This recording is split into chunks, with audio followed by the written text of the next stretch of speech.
Selamat pagi, salam sejahtera. Terima kasih karena bersama dengan saya di Nazilin Unity Channel. Ada beberapa isu yang kini tular di media sosial.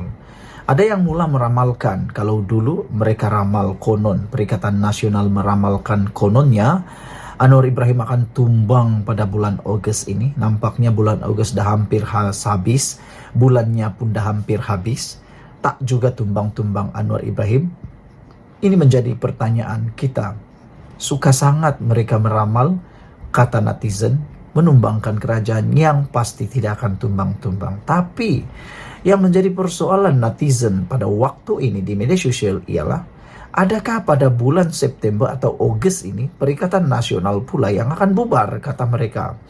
Kalau sebelum ini yang diramalkan Anwar Ibrahim yang akan tumbang, kini netizen mula meramal bahwa Perikatan Nasional tak lama lagi akan tumbang, akan bubar, kata mereka. Menjadi persoalan ialah kenapa mereka menyebut Perikatan Nasional bakal bubar. Itu menjadi persoalan besar kepada kita semua. Rupa-rupanya ini semua bertitik tolak daripada beberapa laporan dalam media yang menyatakan bahwa Bersatu tidak puas hati dengan pemberian bilangan jawatan atau exco di Kedah. Sanusi pula masih lagi enggan memberikan sebarang kenyataan berkaitan ketidakpuasan Parti Bersatu, pemimpin Bersatu yang hanya mendapat dalam berita kita terima yang terkini 3 jawatan exco. Apakah cara Sanusi untuk meredakan keadaan ini? Tapi yang menjadi persoalan netizen ialah, adakah dengan isu besar seperti ini menunjukkan dua perkara, kata mereka. Pertama, memang saling memerlukan kuasa, atau memang gila kuasa, kata mereka, ataukah parti gabungan Perikatan Nasional ini akan bubar apabila lanjut pertelingkahan antara Bersatu dan PAS ini, kata mereka. Karena untuk pengetahuan kita semua, dalam PRN baru-baru ini sebenarnya di Kedah, tanpa ada kelibat Parti Bersatu pun, PAS mampu menawan Kedah dengan majoriti muda. Sejarah tercipta apabila PAS dengan hanya walaupun PAS tidak bersatu dalam parti atau bergabung dengan Bersatu dan tidak berada dalam Perikatan Nasional, katalah PAS bergerak sendirian secara solo di Kedah, PAS tetap dapat memerintah Kedah. Jadi, adakah dengan ini, kata mereka, PAS akan mula terfikir untuk meninggalkan Bersatu bergerak bebas? Karena yang kita tahu sekarang ini 3 buah negeri, yaitu Kelantan, Terengganu, dan Kedah, tanpa ada gabungan dengan Bersatu pun, PAS masih boleh memerintah di negeri tersebut. Saudara-saudara sekalian, ada juga netizen mereka kata, mungkinkah PAS akan mula memikirkan alternatif baru untuk bekerja sama pula dengan Anwar Ibrahim? Tiada yang mustahil dalam dunia politik. Hari ini kita dapat satu laporan daripada Harapan Daily, Bersatu PAS seakan berebut jawatan exco Kedah. Bersatu dan PAS yang menguasai negeri atau kerajaan Kedah, susulan keputusan PRN baru-baru ini dilihat sedang berebut jawatan exco. Parti Bunga Raya, yaitu Bersatu, dikatakan tidak puas hati apabila hanya 3 jawatan exco diperuntukkan berbanding 5 wakil mereka sebelum PRN baru-baru ini. Ahli Dewan Undangan Negeri Adun Bukit Kayu Hitam, Halimatun Sadia Saad dijangka dilantik semula ke jawatan exco selain 2 muka baharu daripada Bersatu, lapor berita harian. Berkemungkinan besar 2 lagi Adun mewakili Bersatu itu. Yang akan dilantik adalah Adun Suka Menanti dan juga Adun Kubang Rotan. BH memetik sumber dalam Bersatu berkata, pihaknya kesal apabila hanya 3 wakil parti itu bakal dilantik ke jawatan exco selepas menyumbang 11 kerusi dalam kemenangan PN di Kedah pada 12 Ogos lalu. Kata mereka, kami sangat kecewa dan kesal apabila dimaklumkan hanya diperuntukkan 3 jawatan exco, sedangkan pada penggal lalu kami diberikan 5 jawatan termasuk Speaker Dewan Undangan Negeri Dun Kedah, kata mereka lagi. Kami tidak mahu apa yang berlaku di Kelantan dan Terengganu apabila hanya masing-masing Satu jawatan Exco diberikan kepada Wakil Bersatu. Sedangkan kami sama-sama bekerja untuk Perikatan Nasional di negeri terbabit, kata mereka lagi. Lapor BH Online sebagai dikata memetik. Dalam keputusan PRN Kedah pada minggu lalu, Perikatan Nasional memenangi 33 daripada 36 kerusi Dewan Undangan Negeri DUN sekaligus menerajui pentadbiran Kerajaan Negeri Kedah. Daripada 33 kerusi itu, Bersatu menang di 11 kerusi Dewan Undangan Negeri, iaitu Air Hangat, Kuah, Kota Seputih, Bukit Kayu Hitam, Sukamenanti dan Kubang Rotan. Turut dimenangi Bersatu adalah Sungai Tiang, Guar Cempedak, Bayu dan Lunas. Saudara-saudara sekalian, ini memang mengejutkan kita semua. Belum pun sampai sebulan selepas kemenangan dalam PRN, Parti Bersatu dan juga Parti PAS mula kelihatan ada masalah berkaitan dengan perebutan jawatan Exco Kedah ini. Apa pendapat kamu semua? Adakah benar dakwaan netizen bahwa PAS akan menceraikan Bersatu dengan talak 5? Ataupun adakah Bersatu pula yang akan melepaskan talak kepada Parti PAS? Dan bertahan lamakah Perikatan Nasional ini? Persoalan itu Anda jawab sendiri. Sekian dulu untuk kali ini. Jangan lupa tinggalkan komen Anda, tekan butang subscribe. Kita jumpa lagi. Bye-bye. Selamat pagi, salam sejahtera. Terima kasih karena bersama dengan saya di Nazilin Unity Channel. Isu paling hangat pada pagi ini ialah pertanyaan, adakah Tun Mahathir Mohamad akan masuk Parti PAS selepas PRN baru-baru ini?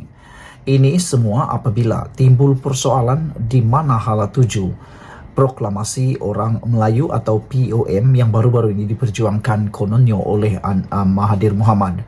Dan persoalan itu akan dijawab sebentar lagi. Sila ikuti terus ulasan kali ini. Jangan lupa tinggalkan komen Anda, tekan butang subscribe. Saudara-saudara sekalian, ditulis oleh Sabudin Hussein, ini penerangan yang paling jelas dan paling tepat untuk Anda sebarkan kepada ramai orang berkaitan dengan hala tuju perjuangan Tun Mahathir Mohamad yang semakin hari semakin selepas proklamasi Melayu menyepi. Adakah Mahathir Mohamad akan menyertai PAS?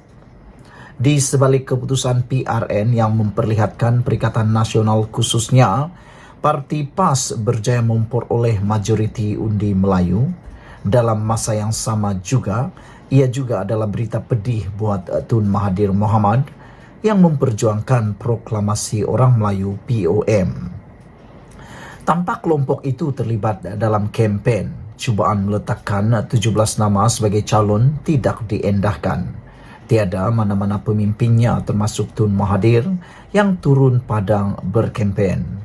Malah, POM tidak pun menjadi sebutan sesiapa yang bertanding sama ada Bersatu atau PAS dalam pilihan raya baru-baru ini. Hakikatnya, Perikatan Nasional tetap berjaya meletakkan dirinya sebagai pencabar unggul kepada Pakatan Harapan dan Barisan Nasional. Lalu, kemana perjuangan POM selepas ini? Kalau diteliti, perjuangan POM ini digerakkan hanya setelah Tun Mahathir yang sebelumnya bersama Pejuang dan GTA kalah dengan parah pada PRU 15 yang lalu. Untuk itu, sekurang-kurangnya ada dua tujuan POM itu digerakkan. Pertama, untuk menekan dan menjatuhkan Anwar Ibrahim yang merupakan musuh Tun Mahathir dan telah berkali-kali cuba dihalang oleh Tun Mahathir untuk menjadi Perdana Menteri. Kedua, untuk memperlihatkan Tun Mahathir masih relevan dalam dunia politik negara serta menjadikan dirinya ada tiket untuk bersama-sama dengan Perikatan Nasional yang merupakan satu-satunya blok pembangkang yang ada dalam negara ini. Berdasarkan keputusan PRU 15 di mana semua calon pejuang telah pun kalah teruk dan hilang deposit, Tun Mahathir sedar beliau tidak boleh lagi berjuang melalui blok ketiga, terutama dalam usahanya yang tidak pernah berhenti mahu menjatuhkan Anwar. Namun, untuk beliau terus bersama Perikatan Nasional tentu ada sedikit rasa malu dalam dirinya. Berikutan Muhyiddin yang pernah memecatnya daripada Bersatu itu dapatlah dilindungi, kononnya demi membela nasib orang-orang Melayu. Untuk beliau terus bersama PN, tentu Mahathir ada sedikit rasa malu dalam dirinya berikutan perbalahannya dengan Muhyiddin Yassin pada tahun 2020 lalu selepas berlakunya peristiwa Langkah Sheraton. Jadi setidak-tidaknya dengan menggagaskan POM, Proklamasi Orang Melayu, rasa malu untuk kembali bertaut dengan Muhyiddin yang pernah memecatnya daripada Bersatu itu dapatlah dilindungi. Kononnya demi untuk membela nasib orang-orang Melayu.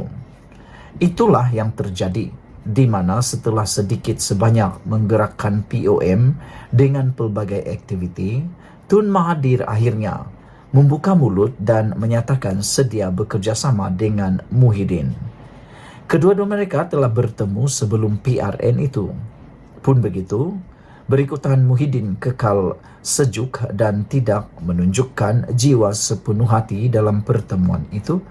Begitu juga dengan Hamzah Zainuddin selaku Ketua Pembangkang dan Setiausaha Agung PN atau Bersatu turut tidak berlebih-lebihan dalam memberi respon kepada Proklamasi Orang Melayu dan Tun Mahathir.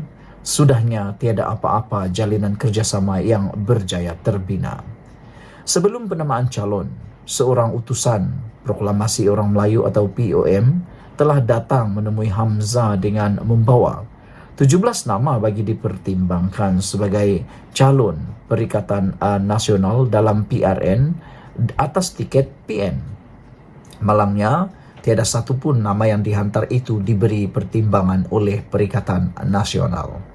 Maka dengan itu, walaupun sebelum ini POM agak riuh rendah dengan pelbagai program dan mengeluarkan kenyataan atas banyak isu, disebabkan tidak berjaya menumpang sebagai calon atas nama PN itu, mereka akhirnya senyap sunyi dan langsung tidak berbunyi sepanjang tempo kempen PRN diadakan. Pendek kata, dengan tidak ada wakil POM menjadi calon, seterusnya tidak turun membantu berkempen dan POM juga tidak disebut sepanjang kempen, gagasan perjuangan Tun Mahathir itu pada hakikatnya telah dilupakan terus ketika kempen PRN lalu. Artinya, walaupun PN berjaya memenangi majoriti undi Melayu dan menawan sebagian besar kawasan Melayu, ia bukanlah disebabkan oleh Proklamasi Orang Melayu. Jauh sekali ada cop jari peranan daripada Tun Mahathir atas kejayaan PN itu. Sekali lagi, kemana POM selepas ini? Terutama Tun Mahathir tentunya belum padam lagi gairahnya daripada mahu menjatuhkan Anwar Ibrahim.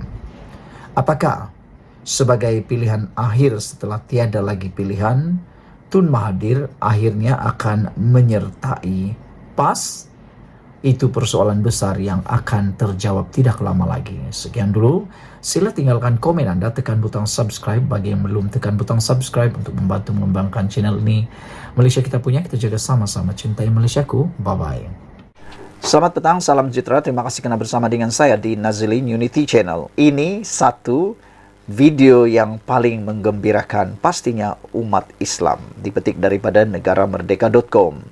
Tular, video Anwar mengislamkan saudara baru di Klang undang pujian netizen. Saudara-saudara sekalian, kalau ada yang mengatakan bahawa Anwar Ibrahim tidak memperjuangkan Islam, itu adalah kata-kata yang salah. Karena terbukti Anwar Ibrahim memperjuangkan Islam, sehingga kan berjaya mengislamkan saudara baru di Klang dan kini mendapat pujian netizen. Tak tahulah daripada sebelah nanti apa pula komen mereka terhadap video tersebut. Harap-harap mereka dapat menerimanya dengan hati yang terbuka dan turut akan mencontohi dan memuji Datuk Seri Anwar Ibrahim. Perdana Menteri Datuk Seri Anwar Ibrahim mengajar ucapan kalimah syahadah kepada seorang lelaki yang baru memeluk Islam hari ini. Acara itu dijalankan di Masjid Ar-Rahimah Klang selepas beliau menunaikan solat Jumat bersama jemaah di sekitar kawasan itu. Lelaki warga negara Malaysia berusia 27 tahun itu dikenali sebagai Muhammad Anwar Kartiban selepas memeluk Islam. Turut hadir sama Timbalan Perdana Menteri Datuk Seri Ahmad Zahid Hamidi, Menteri Besar Selangor Datuk Seri Aminuddin Sari dan Ketua Polis Negara Tan Sri Razarudin Hussein. Terdahulu Anwar sebelum itu antara pemimpin yang melawat keluarga mangsa yang terlibat dengan nahas pesawat terhempas di Hospital Tengku Puan Rahimah HTAR. Beliau sebelum ini dijadual menunaikan solat Jumat di Seri Petaling, tetapi memilih Masjid Ar-Rahimah Kelang selepas bergegas ke HTAR.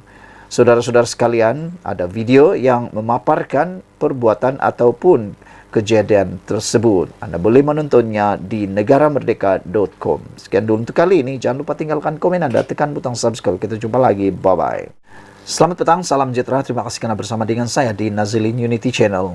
Ini keputusan dan ini pendedahan Tun Mahathir Mohamad yang tak tahulah Anda setuju atau tidak, Anda suka atau tidak, yang pastinya mengejutkan kita semua.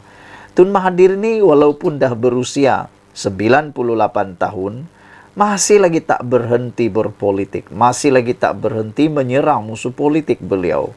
Ada netizen mula mengatakan bahwa Tun Mahathir tolonglah berhenti daripada berpolitik. Ini masanya untuk berehat, kata mereka.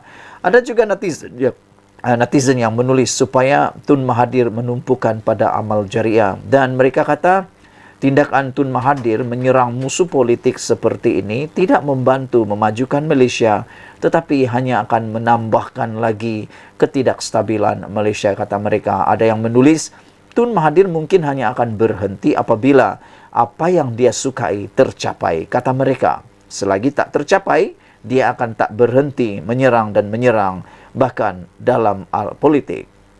Hari ini dipetik daripada negaramerdeka.com dengan tajuk Tun Mahathir kata Zahid tak layak langsung kekal Presiden UMNO. Dengan persoalan daripada Tun Mahathir ini, dengan kenyataan daripada Tun Mahathir ini, yaitu Zahid tak layak langsung kekal Presiden UMNO, nak tanyalah satu soalan. Siapakah yang layak jadi Presiden UMNO?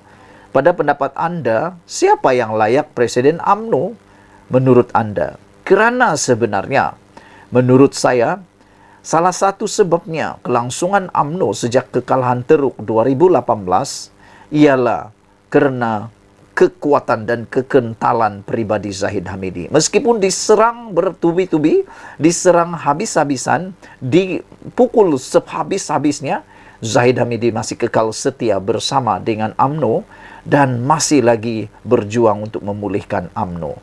Walaupun ramai orang dah meninggalkan UMNO, pindah parti, tinggalkan parti, lompat sana sini, tapi Zahid tak mahu meninggalkan UMNO, bahkan berjuang bersama UMNO.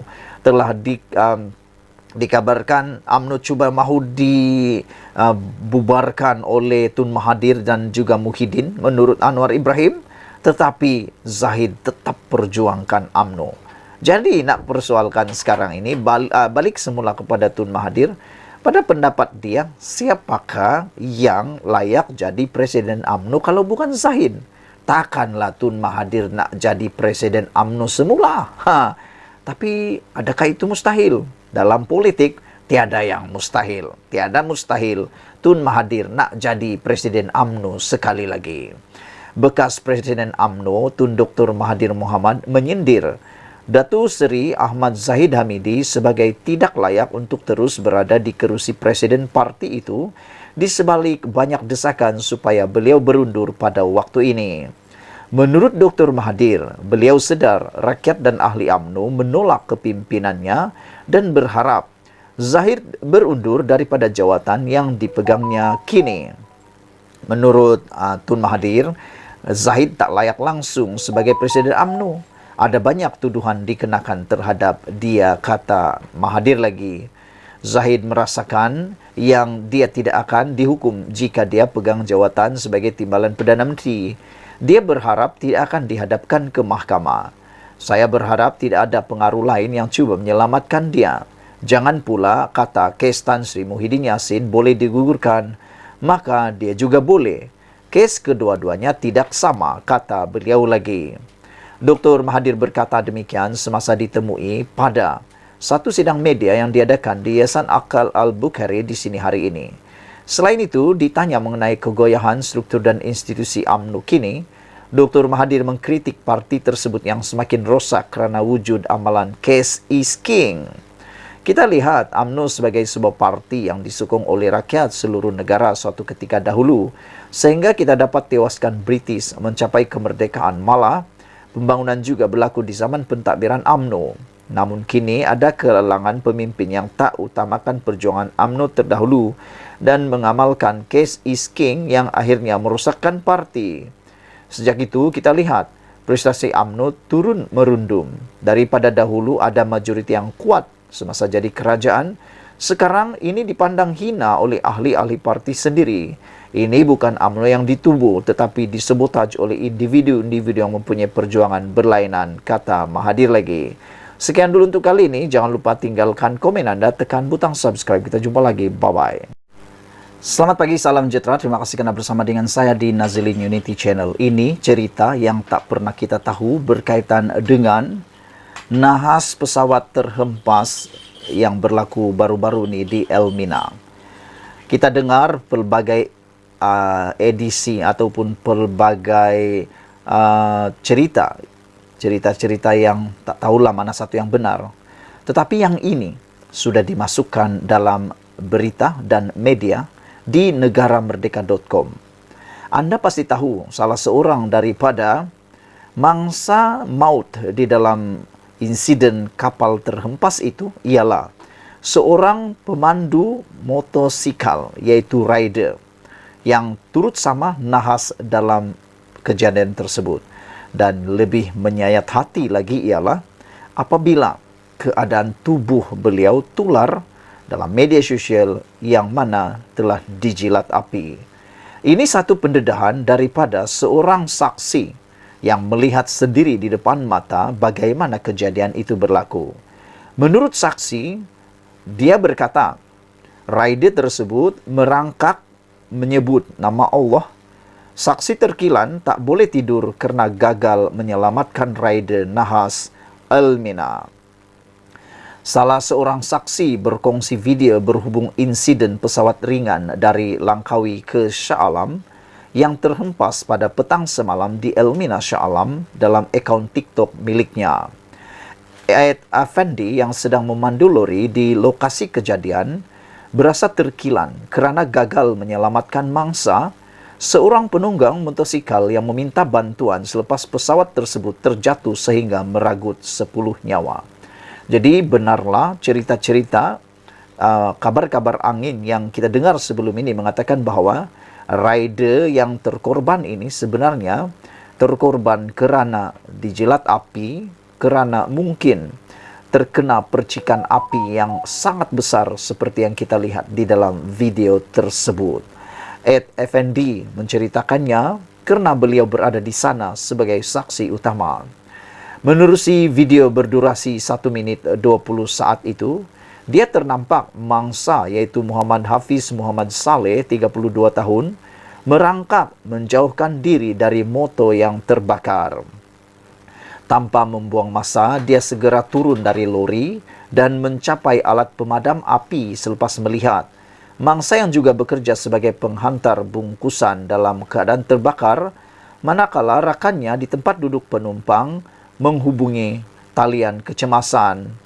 Walau bagaimanapun, kerana kekurangan alat pemadam api yang dibawanya itu, gagal untuk memadamkan api pada badan mangsa yang masih merangkak, cuba untuk menyelamatkan diri. Assalamualaikum, selamat petang. Pesawat terhempas depan mata saya dan saya turun dari lori, terdengar arwah minta tolong. Saya ambil pemadam api yang ada di dalam lori dan terus pergi dekat arwah. Masa tu arwah masih bergerak dan saya terus pergi dekat arwah, tembak pemadam api. Tapi pemadam api saya tak cukup untuk padam api di badan arwah, tulisnya di ruangan caption semalam. Pada masa sama, Ed Effendi turut menceritakan detik menyedihkan apabila mendengar mangsa menyebut kalimah Allah sebelum meninggal dunia, sekaligus membuatkan dirinya agak terkesan dengan insiden berkenaan. Dia jerit sebut Allah. Al-Fatihah buat rider orang kampung saya, kata salah seorang daripada yang menulis komen di dalam ruangan atau hantaran tersebut. Ada juga yang menulis iaitu Effendi, ya Allah betul katuan, maafkan saya tak mampu buat yang terbaik. Time tu dia jerit minta tolong dan saya sebut nama Allah. Dia sebut nama Allah tapi saya tolong tak dapat selamat, kata beliau. Dia juga menulis, ada juga yang menulis dalam ruangan komen, masih terdengar suara arwah.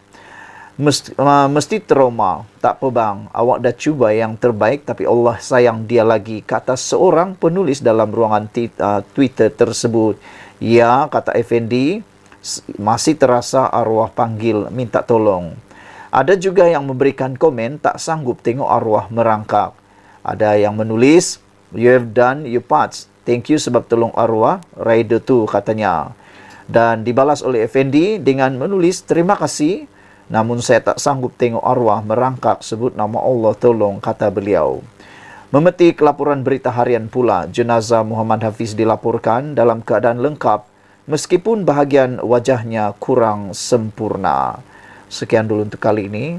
Kita bersama-sama mendoakan supaya semua keluarga mangsa dalam keadaan yang bersabar, tenang, dan semuanya berjalan seperti yang dirancang. Sekian dulu untuk kali ini. Kita jumpa lagi. Bye-bye. Selamat petang, salam sejahtera. Terima kasih karena bersama dengan saya di Nazilin Unity Channel. Saudara-saudara sekalian, ini satu kejutan luar biasa daripada anak Datuk Seri Anwar Ibrahim, Perdana Menteri kita, yaitu Nurul Izzah. Lama tak bercakap, lama tak muncul, bahkan tidak dicalonkan dalam pilihan raya PRN 2023 yang lepas, dan disangkakan, ramai menyangka bahawa Nurul Izzah mungkin akan dicalonkan di Dewan Undangan Negeri di Pulau Pinang ataupun di Selangor atau Negeri Sembilan. Namun demikian, apa yang berlaku, tidak dicalonkan. Kenapa? Mungkin beliau memerlukan masa rehat, kerana kita tahu beliau baru saja melahirkan cahaya mata beberapa bulan tahun lepas kalau saya tak silap, dan mungkin ini waktunya untuk muhasabah diri. Walau bagaimanapun, kita memang menanti apa yang mahu dikatakan atau apa ulasan komen daripada Nurul Izzah apabila PRN selesai. Sebab kita tahu Nurul Izzah mempunyai aura yang sama seperti bapaknya, yaitu Anwar Ibrahim. Beliau mempunyai kredibiliti, aura, dan integriti yang hampir sama seperti Anwar Ibrahim. Dan saya tidak hairan dan saya pun tak akan terkejut kalau satu hari nanti Nurul Izzah boleh menjadi Perdana Menteri wanita pertama di Malaysia. Dan kita akan berbangga kalau itu yang berlaku, kerana kita juga meyakini bahawa wanita boleh membawa Malaysia satu tingkat lebih maju lagi. Naib Presiden PKR Nurul Izzah Anwar baru-baru ini menyarankan kerajaan agar segera menambah baik komunikasi kerajaan dalam menyampaikan maklumat kepada rakyat. Sesuai dengan kebimbangan Nurul Izzah, aspek komunikasi adalah perkara nombor satu, perlu segera dirombak. Ini amat diperlukan menurut Sabudin.com. Katanya, perkara itu perlu dilakukan selain untuk mendepani serta melawan politik ekstremisme dan rasuah yang terus menyengat. Ia juga perlu dalam usaha untuk melaksana agenda reformasi, memastikan ekonomi rakyat bertambah baik, mendekati dan menjiwai anak muda serta pengundi wanita, kata Nurul Izzah. Saya menyertai korus desakan agar agensi komunikasi kerajaan diperkukuh supaya inisiatif kejayaan dan usaha murni kerajaan perpaduan sampai terus kepada rakyat.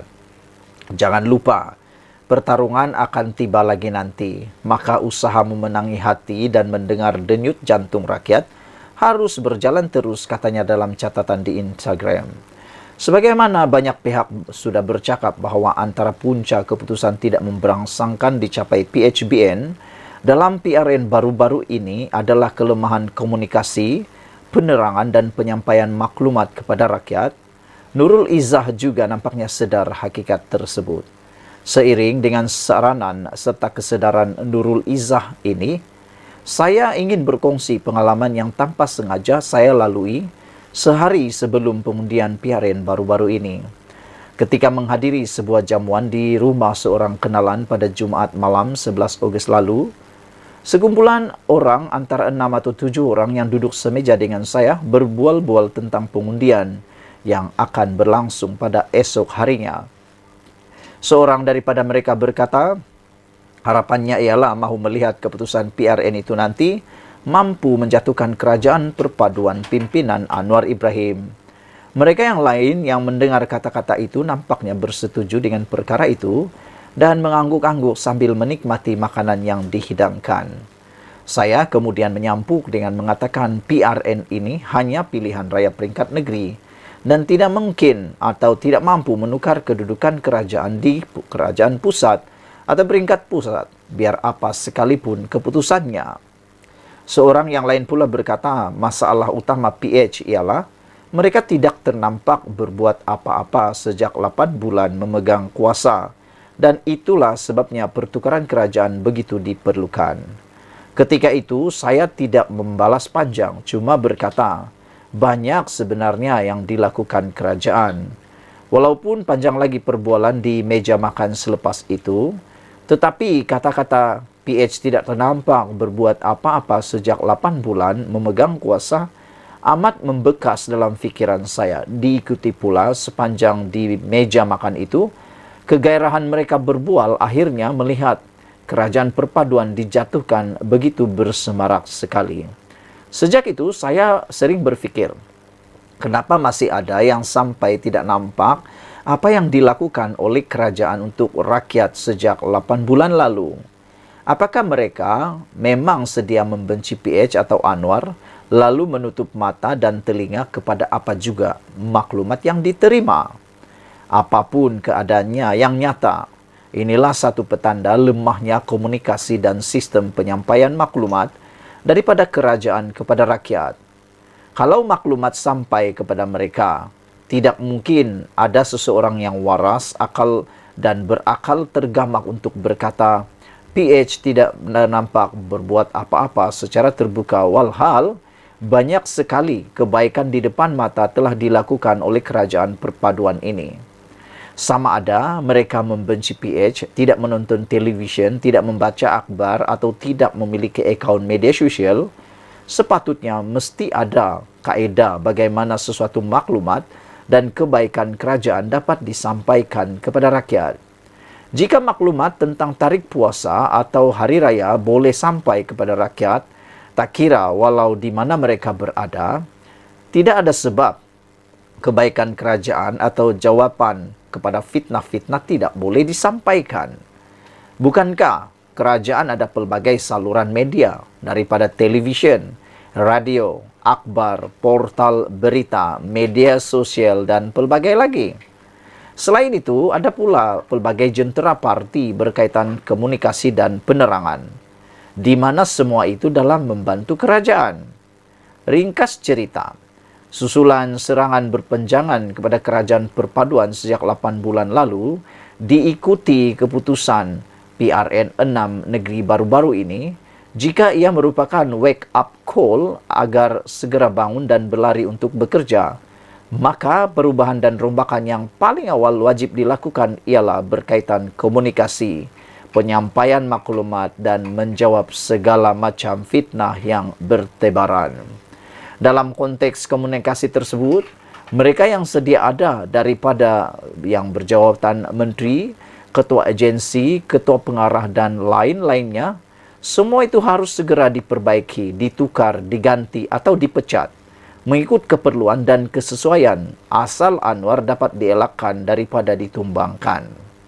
Tanpa keberanian melakukan sesuatu yang drastik dan luar biasa, keputusan PRU 16 4 tahun lagi tidak akan jauh berbeza dengan PRN baru-baru ini. Ditulis oleh Sabudin Hussein 19 Ogos 2023. Sekian dulu untuk kali ini. Jangan lupa tinggalkan komen Anda, tekan butang subscribe. Kita jumpa lagi. Bye-bye.